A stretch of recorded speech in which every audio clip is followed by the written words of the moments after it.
Peace. This is a meat and potato social production starring myself, the Warrior Alchemist, and today's topic for the occult family is the transformation of Jesus. Since time immemorial, Jesus has always been transformed by prominent people or those in positions. As I spoke about in the ancient times with Rome, it happened with Vespasian and his son Titus. But this also can apply to the new paradigm, and I will give some examples. The first one I will give is during the Black Power era, and there was a minister named Albert Cleage. Now, you may not be familiar with him, but those who live in Detroit, shout out to the D, I'm sure that you have. Albert Cleage was one of the ministers that played a role to bringing Malcolm X to Detroit when he made his Message to the Grassroots speech November 1963. And King Solomon's Church is on Dexter.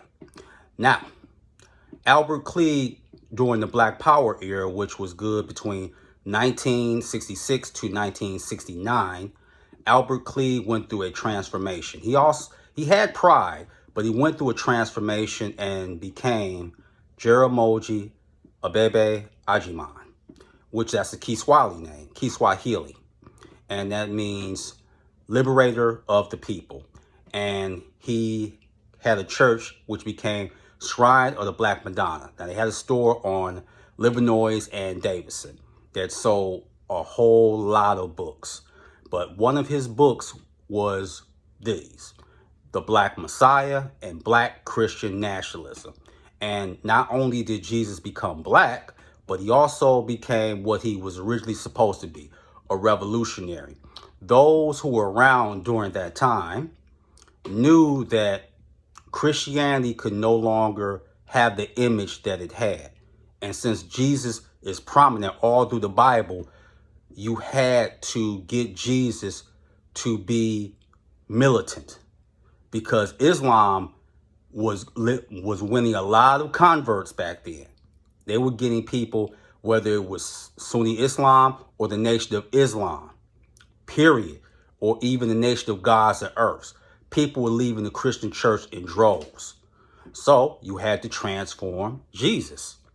Now, this also applied with the Nazis, with Hitler, where Jesus became blue-eyed, blonde hair, and he was an Aryan. See how this works? The transformation of Christ. And that Jesus was going to only liberate the Aryans, the purest of stock, from Norse or the Scandinavians or the Germans.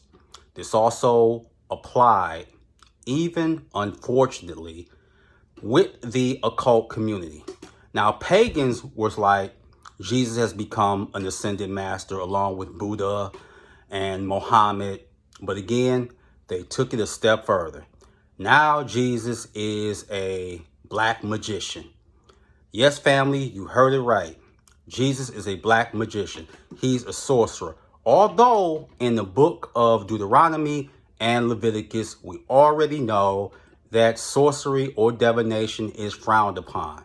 Now, there was another Jesus in the book of Acts, Simon the Magus, who was a sorcerer. But people will always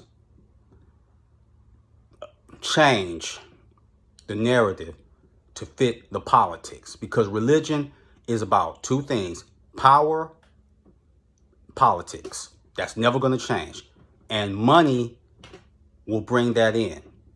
Period. Point blank. So the occult community now has made Jesus into a sorcerer. I think not only is it dangerous, because you're going to get pushback from overzealous proponents of Abrahamic religions. You're going to get that. And the last thing that we need is to be wasting energy with them. Let their Jesus be meek or timid or whatever they want them to be. Let them have him. We have better things to do than to worry about that. But those are some examples of Jesus and how he can be changed to whoever people want them to be. That works in all cultures, black, white, or even Asiatic. It's of little consequence. So we have to be very careful of that. Because although Jesus is not going nowhere, just like Allah isn't going anywhere, our plan as occultists is to not have to come back. That's what the Gnostics dealt with, because the Gnostics know that Jesus was just based off of other people, whether it be Krishna, whether it be Dumuzi, whether it be Tammuz, etc. They already knew that. Your assignment is not to come back. That's what the Gnostics didn't want.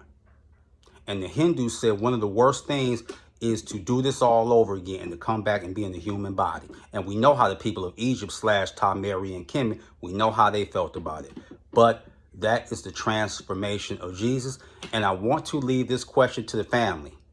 Did God create man, or did man play a role in creating their own God?